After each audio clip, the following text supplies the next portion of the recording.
Qabrga kirganda Alloh subhanahu va taolo ikkita farishtani jo'natadi. Munkar va nakir.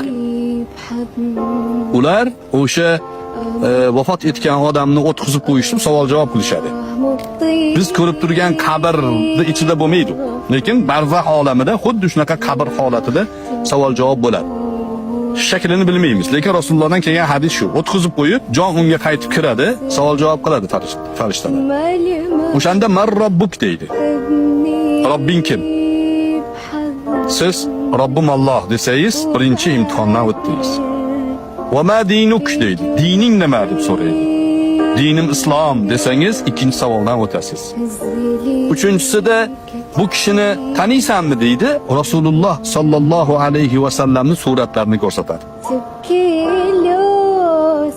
O'sha ko'rgan paytingizda siz dunyoda sunnatlarga amal qilib, Rasulullohni yaxshi ko'rib, u kishini tavsiyalariga labbay deb yashagan bo'lsangiz, taniysiz. Va o'sha zahoti bu kishi Muhammad alayhissalatu vassalom bizga risolat olib kelganlar, oxirigacha yetkazganlar, biz bu kishiga iymon keltirganmiz deysiz. Shu bilan qutuldingiz. Najot. Qabringiz jannat bog'chalaridan bir bog'chaga aylantiriladi. Qiyomat bo'lguncha zerikmasdan yotasiz.